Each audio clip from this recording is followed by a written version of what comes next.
What is going on, everybody? How are you all doing? And welcome back today to episode 38 of the original Red's Glory on FIFA 17. And today is an absolute game changer. In this 10-minute section, you are going to see a few days worth of stuff that's been going on in the series. We have got some Suarez bangers. We've got 2 informed pulls. We've got our first walkout of the year. We've got our weekly rewards. It is a jam-packed episode, and it is a game changer of an episode as well. You will see what I mean when we get towards the end of the video. But basically, what you're going to be seeing is some gameplay winning Division 3, which we'll talk about in a second, and then just all of the advanced SBCs that I've completed this week, which is what I've been doing on this account, really. But if you do enjoy this episode, as always, smash a massive thumbs up on it. Hugely appreciate the support on this series and on the channel in general. And speaking of that, we have recently, 2 days ago, as you'll see in this, crossed over the 5,000 subscriber milestone. So thank you so much for your support on the channel, on this series, on the player reviews, on absolutely everything. There will be a special football video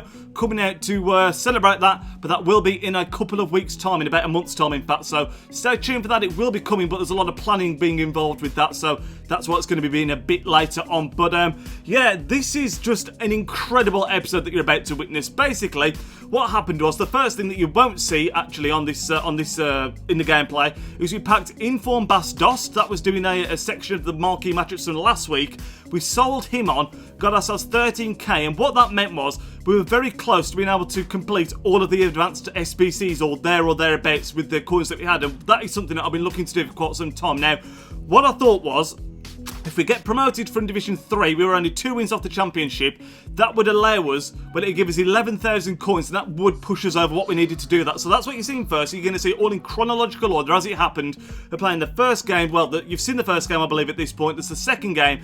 Tons of Suarez bangers. I mean, I've said it before, I'm saying it again, Suarez at camp is an absolute G. Honestly, he's amazing at striker, but at camp, for me, he goes up to that next level. And some of the goals you are seeing in this episode right now, I put them on Twitter the other day as well when it first happened, are just out of this world. He's absolutely unreal. Highly recommend trying him there if you've not before, because in camp, particularly in this 4-3-1-2 formation where I've got him to get forward, he basically plays as a third striker anyway, but because he starts that little bit deeper, he gets into positions where he can just release the Kraken, and what a long shot he has got when he does release that Kraken. But talking about the team as a whole, this front three, lads, is a joke. It is so good. We've, of course, you know the team now. We've got the Red Martial at right forward. We've got, or right striker, I should say.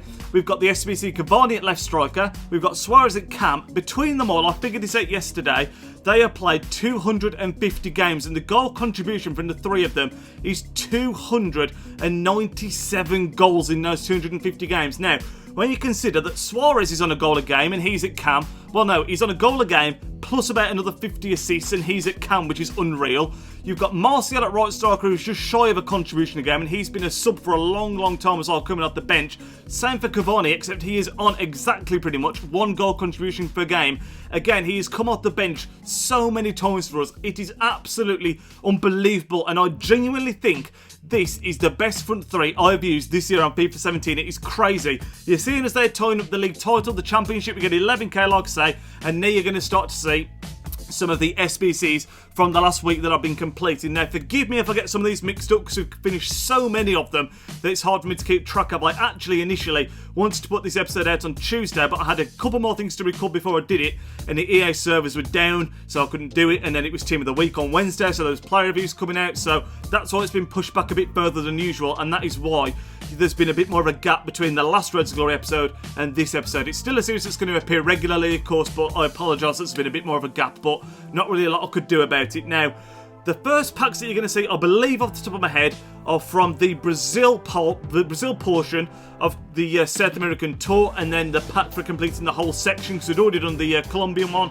I think it was a Uruguay one. I can't remember what the other one was now, but we completed all of those for Brazil. We finished Brazil, and I'm glad I held off on it actually, because we did it for around 12 to 15k, and when that first came out, some of the players alone were about 10k, so glad that we're waiting for that. The price of it's come down a lot, and the first packs that we get, they're okay. They're not bad, but they're not amazing. I believe we got Gary Cahill in the first one, and then I think in the next pack, if not this pack that you see now, we got Koulibaly. So they're not amazing players, but they're not bad pulls either. Both semi-decent ratings, both worth a little bit, and both could be useful for SBCs. Now, a lot of the players that we pack, we do actually keep. However, I think Koulibaly and Cahill, the two I just happened to have mentioned, are two that we did sell on just because, yeah, there's Koulibaly's in this pack now. These are ones that we sold just to make sure that we could afford to do the rest of the advanced ones, because they aren't super expensive, but they do cost between sort of 7 to 15k for each one, depending on what difficulty they are and what rating you need for the players, obviously. But yeah, the first 2 packs were decent but not amazing.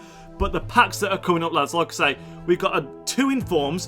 One of the second inform that we get is then back-to-back with a walkout. And a lot of people were saying yesterday, which is when all this happened, all the packs from now on that you're seeing were in the span of around 24 to 48 hours. So considering the pack lock over this is across 2 days, it is absolutely mental, some of the things that we're getting. I'm just noticing now, actually, my camera's flashing at me, telling me the battery's low, so I do apologise if the battery runs out, but I'm recording this quite quickly, actually. I'm about to go out, so forgive me if that does happen. But the section that we're completing now is the hybrid leagues. Now, a lot of these advanced SBCs, we've been chipping away at for quite some time. We've done maybe 1 section 4 or 2 sections of the 4, and now we've got the coins, and we're actually in the healthiest position that we've ever been in on this road to glory as far as coins and squads go. Because when you think about it, we had what's this pack about to give us now? I don't think this is a great one. No, it's not. I'll carry on what I was saying. When you consider where we were at, we were in a strong position where we were saving up for Suarez, where we had a lot of coins, but obviously we were putting them to one side to get the Luis Suarez SBC, so we couldn't really spend coins then because we were saving up. Then we got the Luis Suarez, and that took away almost everything that we had. You're seeing our first inform pull in the background now, and that is going to be the inform David Villa. This was done on the Tuesday, I believe, so every SBC you see after this story is in the last 48 hours, not when I said it was. But this card, by the way, I sold it for 29k straight away. I think that is a steal, because when you look at his card stats, 5-star weak foot, 4-star skills, 90 shooting, incredible card. I actually considered using him in a team at Calma as a super sub, but I needed the coins, like I said, to complete the advanced SBC, so we ended up selling him straight away. But what was I saying, just? I can't even remember what I was talking about before then. There's just so much going on this series in today's episode. It's too much to keep up with. But yeah, David Villa, like I say, absolute steal at 29k. I actually reviewed him and said the same. But we do sell him on, and oh, that's what I was saying. We completed 1 or 2 sections of all the hybrid nations, the hybrid leagues. But now we're in such a comfortable position in the club. We've got the Suarez. We've been getting coins in. The only thing that we really spent them on lately is the man of the match Escudero that we got for a very good price that we're using it late back, and the man of the match Goretzka that we paid 46k for, which at the time, by the way, was an incredible snap. We got him for 12k less than the next cheapest. However, now he's going for about 40k, so it's slightly less than we paid for him. However, because we're going to use him so much, I think that is still a very, very good deal. He's definitely going to prove worthy for us over the next however hundreds of games I'm going to use him for, because I do think we're going to keep him for that long. I love Goretzka on this game, especially with the perfect link he's got to the man of match Hervedes that we're using at the back with the red piece check. But yeah, just the club is in such a healthy position, and even more so after what happens in today's video. The packs that you're going to see really is unbelievable, just how much these 2 packs changed the complete setting of this account. We've gone from having an amazing team with not that many coins spare to having an incredible team and a lot of potential to change it up as well. And the situation I find myself in with this account actually is that although I love the team and I love the front 3, it does piss me off a little bit, to put it bluntly, how much these squad fitness cards cost every weekend, and that's costing me and this account about 10 to 12k every weekend just to be able to play the same team over and over and over again. And so I'm thinking to myself, is it worth using 2 different teams, not having to use any squad fitness, but then obviously we're going to have to break up the dream front 3 that is Red, Martial, Cavani and Suarez. So I'm in a bit of a pickle as to what to do right now, whether to just keep on buying squad fitness. Forgive me, the camera has just died this second, but yeah, I don't know whether to sell on the team or parts of the team, or split them up into 2 different squads to use, or to stick with the same team and just keep on using squad fitnesses. I'm really in a bit of predicament as far as that goes. But you will see, like I say, the packs that we're going to get do change everything really, because before we might have only had 30 to 40k to spend on the 2 teams combined. Now, if we sold a couple of these players that we've got, lads, we might have about 250 to 300k. That's how good the pack pulls are that you're about to see. But the packs that you're seeing right now in the background are semi-decent. Well, in fact, no, they were awful. Sorry, they were the weekly rewards. We only finished Silver 3. The reason being, I mentioned it last week in the episode, I think from now on this account, we're just going to aim to get Gold monthly. We're not going to stress every weekend trying to get as good as we can, like Gold 1.